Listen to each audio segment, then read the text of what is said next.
Hi, my name is Mike Pishfine. I'm a GI medical oncologist at Johns Hopkins University, and it's my pleasure to be a moderator here for a GI oncology tumor board. And I'd like to go around and introduce the panel. I'll start with Dr. Zev Weinberg from UCLA. Hi, my name is Dr. Zev Weinberg. I am a GI medical oncologist at UCLA, Los Angeles, California. Nice to be here. And then from Emory, Dr. Pritesh Patel. Hello, Pritesh Patel, Associate Professor of Radiation Oncology, GI Radiation Oncology at Emory. From Memorial Sloan Kettering, Dr. Martin Weiser. Hi, I'm Dr. Marty Weiser. I'm a surgical oncologist and colorectal surgeon at Memorial Sloan Kettering Cancer Center. And finally, from Washington University in St. Louis, Dr. Carrie Siegel. Hello, my name is Carrie Siegel. I'm an abdominal radiologist at the Mallinckrodt Institute of Radiology at Washington University in St. Louis. Well, thank you all for joining us. It's going to be some very interesting discussion about some exceptional cases, and I think we should go ahead and dive right into it. So this patient is a 32-year-old female with a history of a kidney transplant, currently on mycophenolate mofetil, recently diagnosed with a T1N1 anal cell squamous cell carcinoma, p16 positive with positive margins from the biopsy. So which chemotherapy would be recommended?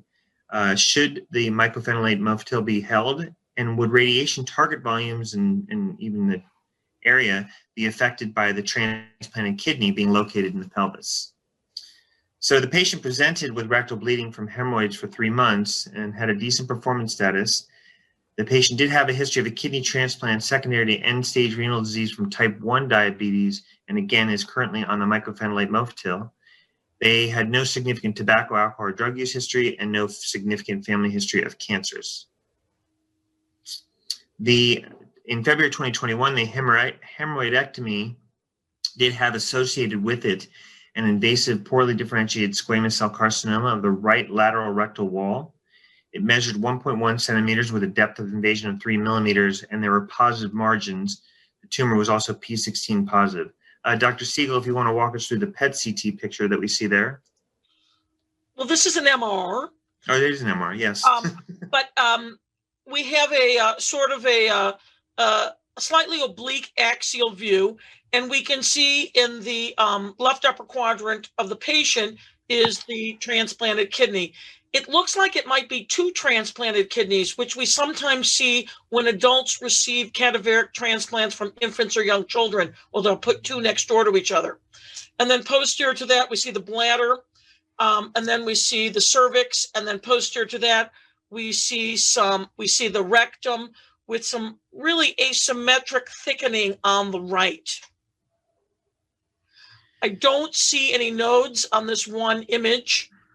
So it's the sort of asymmetric rectal wall thickening really on one slice that we're looking at. Dr. Weiser, before we move on to discuss the difficulties with regards to the immunosuppression and the kidney and the pelvis, looking back on the history of surgery alone as an option for an anal squamous cell cancer, what are your feelings about being able to offer the patient surgery alone?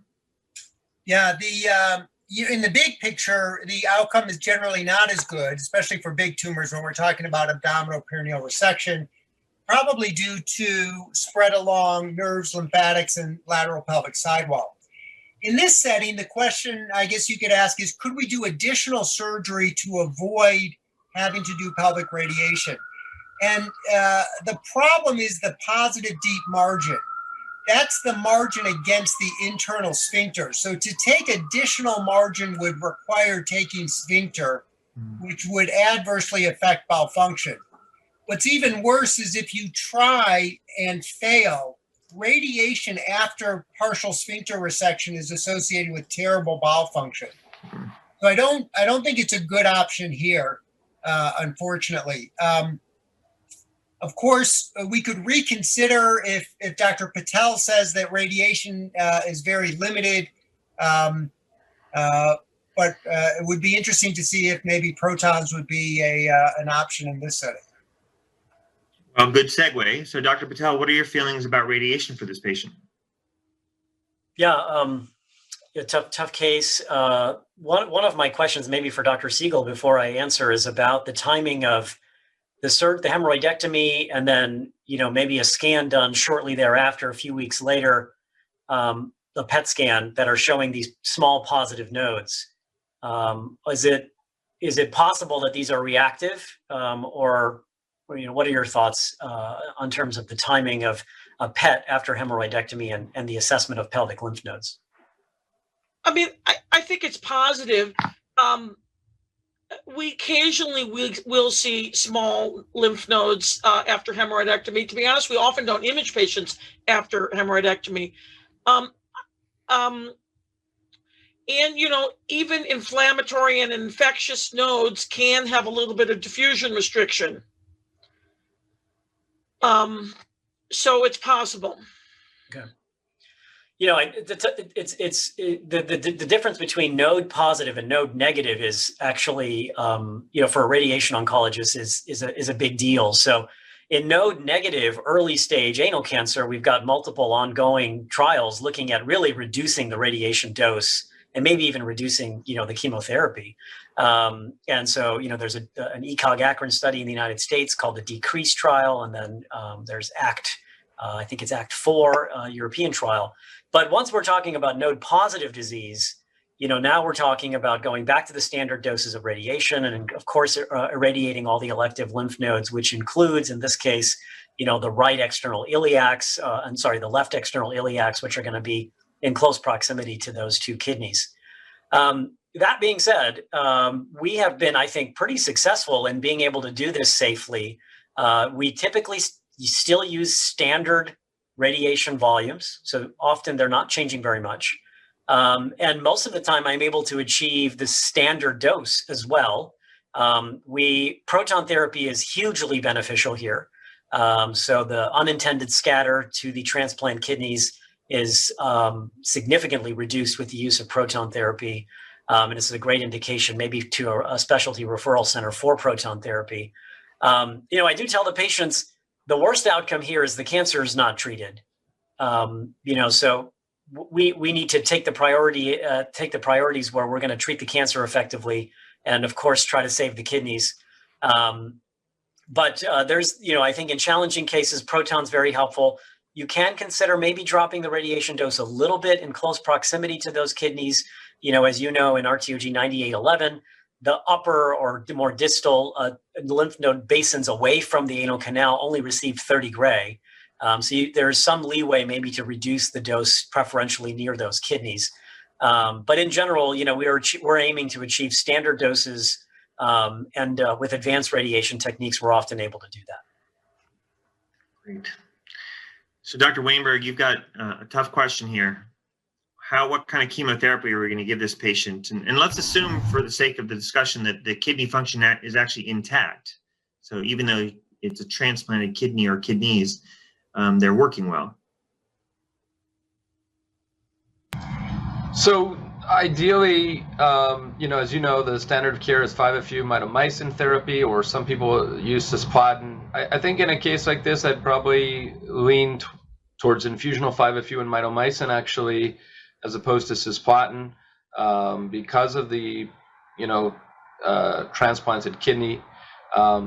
There is no real, as a curable patient, there's no real evidence that substituting the treatment would be indicated at this point. So what I would probably do is veer towards more of the classical regimens like infusional 5-FU as opposed to capecitabine, which is often used for infusional 5-FU and is in the guidelines, and mitomycin in place of Cisplatin.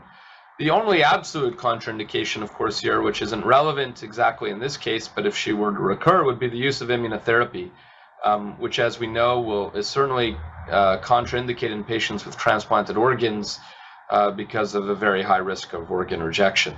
So we would try to avoid pT1 inhibitor, which would only be used, of course, would only be considered if this patient were to metastasize down the road.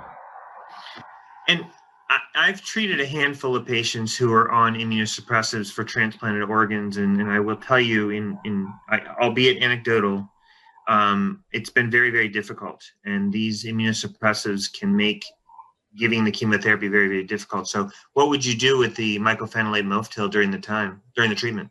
You know, we would talk, of course, to the transplant physicians and talk to them about, you know, optimizing it. This is certainly a patient where we would probably use prophylactic growth factor because we'd be very worried about conditions of, you know, neutropenia, prolonged neutropenia. I think most of the transplanted cases that I've seen in this context they've tried to continue the immunosuppression at perhaps at a lower dose level, but certainly not discontinue it altogether. Gotcha. All right. Well, so I think this is a tough case, but the panel is pretty uniform that we still want to be able to get, in theory, cancer treatment into this patient, which would mean radiation therapy, which Dr. Patel was fairly confident could be delivered despite the kidneys in the pelvis, and that proton therapy might be even better. And giving chemotherapy, which again would be sort of the standard of care. Ideally IV-5FU, which is better and safer to give in renal impairment than capecitabine would be, and probably mitomycin over cisplatin. So altogether, actually, the treatment would not be all that different from the standard.